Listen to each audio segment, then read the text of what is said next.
Shalom, semangat pagi. Pada pagi hari ini bersama-sama kembali kita mau mendengar firman Tuhan. Di dalam kitab Kejadian pasal yang kedua ayat yang ke-18.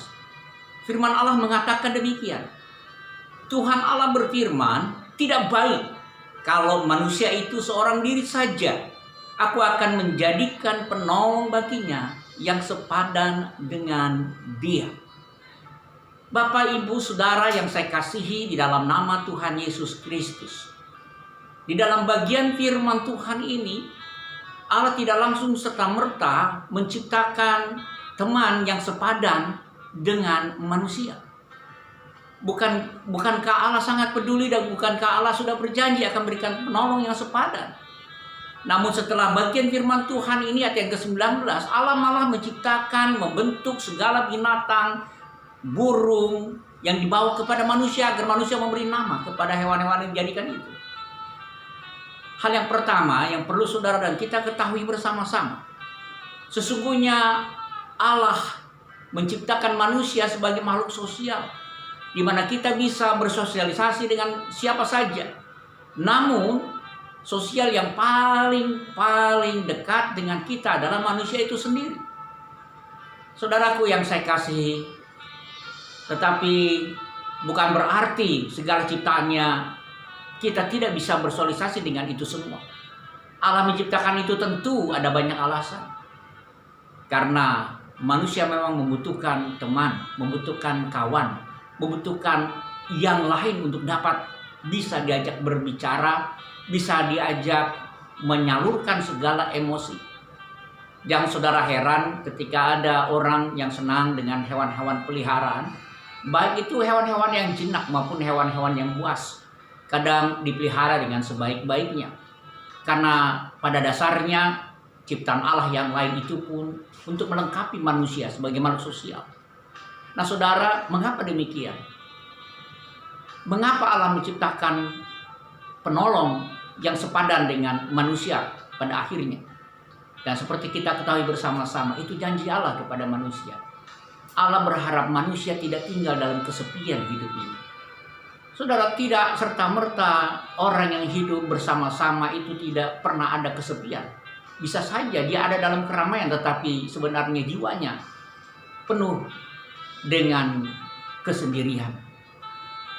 Seolah-olah ia tidak dapat bergaul dengan siapa saja. Itu sebabnya jangan saudara heran mengapa ada orang yang berputus asa lalu mengakhiri hidupnya dengan secara tragis. Itu karena rasa kesepian, rasa merasa gagal dalam kehidupannya.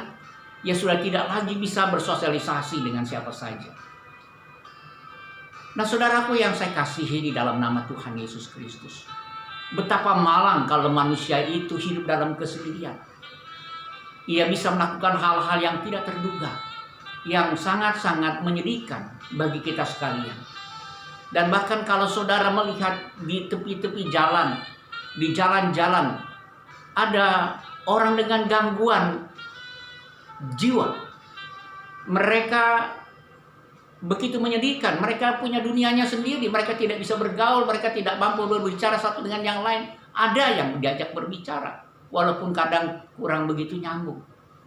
Namun saudaraku yang saya kasihi, itu karena manusia dijadikan oleh Allah sebagai makhluk sosial. Jadi penolong yang sepadan diberikan Allah kepada manusia pada akhirnya nanti, itu karena memang manusia tidak dapat hidup sendiri. Jadi jikalau engkau sudah dapat, Bapak Ibu Saudaraku yang saya kasih, sudah mendapat pasangan dalam hidup saudara, bersyukurlah, nikmatilah dalam kebersamaan. Karena itu hari-hari yang memang Tuhan jadikan bagi saudara sebagai makhluk sosial. Keluarga saudara, baik saudara sebagai suami istri, orang tua, anak, kakak dan adik, mertua dan menantu, mari kita bersama-sama menikmati suatu hubungan yang baik sebagai ciptaan Allah yang memiliki rasa sosial satu dengan yang lainnya. Kita adalah bagian sosial dunia. Gereja hadir untuk menangkis segala kesepian dunia ini. Kita bersama-sama menyadari itu. Dia hadir bersama dengan kita. Tuhan kita hadir. Dia tahu, dia tidak pernah membiarkan saudara kesepian dalam setiap masalah hidup saudara. Dia mau menemani saudara senantiasa. Dia tidak meninggalkan saudara. Itu janjinya. Ketika Yesus akan naik ke surga, dia berkata, aku menyertai kamu senantiasa sampai akhir zaman. Tuhan ada beserta saudara. Dialah Immanuel. Tuhan Yesus memberkati, Tuhan Yesus menyertai saudara. Tetap bersemangat menjalani hidup ini. Selamat berkarya sepanjang hari ini. Tuhan menyertai. Amin.